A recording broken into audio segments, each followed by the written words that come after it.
Hello po sa inyong lahat mga ka-crypto. Ako po si Pinoy Crypto Trader at sa video na ito ay pag-uusapan po natin ang isang napapanahong balita tungkol po sa plano ng Hong Kong na pabilisin ang kanilang Bitcoin Reserve Plan matapos ang panawagan ng crypto czar ng US na si Ginoong David Sachs. Bakit ba mahalaga ito at paano po nito maapektuhan ang Pilipinas bilang isang crypto-friendly nation? Kaya yan po ang siyang ating pag-uusapan sa video na ito. Pero bago po tayo magpatuloy, ay nais ko lamang po munang bigyang linaw ang aking disclaimer kung saan ang nilalaman po ng video na ito ay hindi po ito isang financial advice. For education and information purposes lamang po ang layunin nito.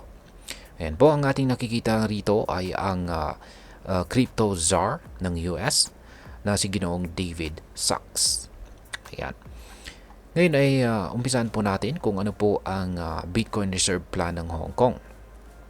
Ayan, ayon po kay Hong Kong Legislator Johnny Ng,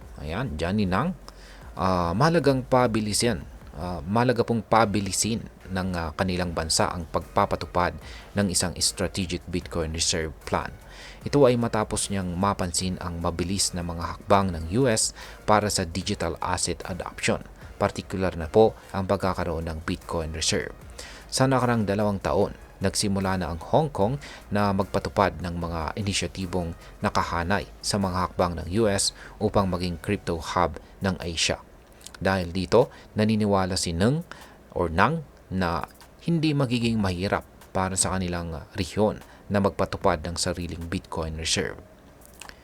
Ngayon ay ano po ang ginagawa ng Hong Kong?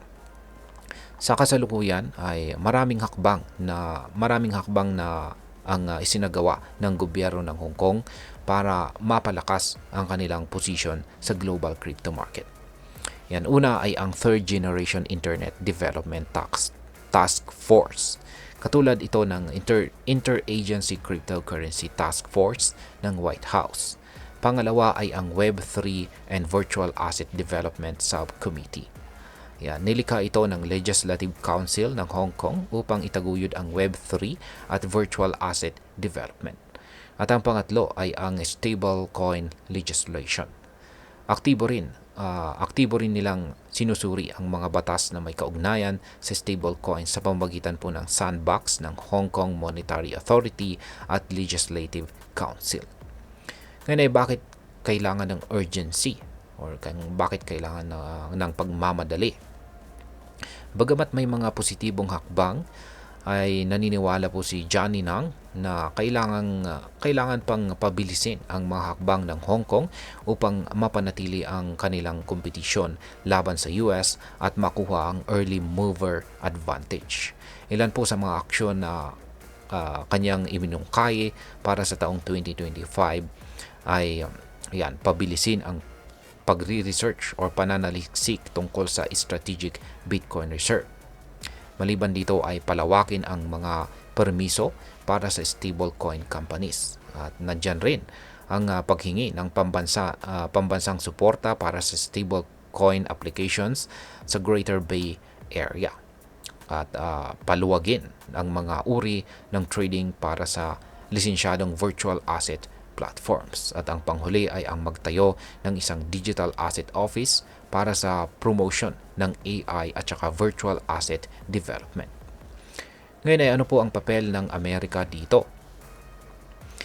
Samantala sa panig po ng US, si Ginoong David Sachs, ang crypto czar ng White House ay nag-announce ng pagbuo ng isang bicameral working group sa Kongreso. Ang layunin nito ay mag-develop ng mga regulatory frameworks para sa cryptocurrency. Ayon po kay Ginoong Sachs, ang cryptocurrency development ay isa ng mahalagang issue sa politika ng Amerika matapos maupo ang bagong administrasyon. Isa rin sa kanyang binigyang diin ay ang lalabas ng stablecoin bill na inaasahang magpapalakas ng global leadership ng US dollar. At ngayon ay ano po ang maaring maging epekto nito para sa atin bilang mga Pinoy crypto enthusiast. Para sa atin, dito sa Pilipinas, malaki po ang posibilidad na magdulot ng positibong epekto ang development na ito. Una, kung mas maraming bansa tulad po ng Hong Kong at US ang magtutulak ng Bitcoin reserves at stablecoin regulations, posibleng tumaas ang kumpiyansa ng global market sa cryptocurrencies. Magre-resulta ito sa potensyal na pagtaas ng presyo ng mga crypto assets. Pangalawa, posibleng magkaroon po ng mas malinaw at standardized na regulasyon ang Pilipinas kaugnay ng crypto trading. Kung ang mga malalaking ekonomiya ay nagtataguyod ng regulated at transparent na crypto landscape, maaaring gayahin ito ng Bangko Sentral ng Pilipinas or BSP upang maprotektahan ang mga local investors.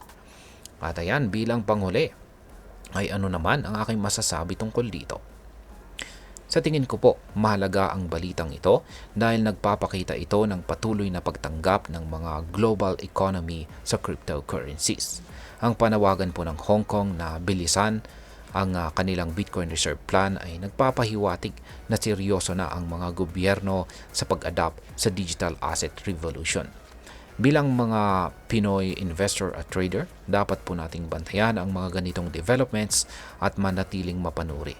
Tandaan, hindi lamang technical analysis ang mahalaga sa trading, kundi pati na rin ang macroeconomic factors tulad po ng regulation ng mga pangunahing bansa. At ayan, hanggang dito na lamang po tayo sa video na ito mga ka-crypto. Sana po ay inyong nagustuhan ang aking paliwanag sa video na ito. Kung inyo po itong nagustuhan, pakiclick lamang po ang like button nito. Marami pong salamat sa panonood. Ingat po tayo lagi at God bless po sa ating lahat.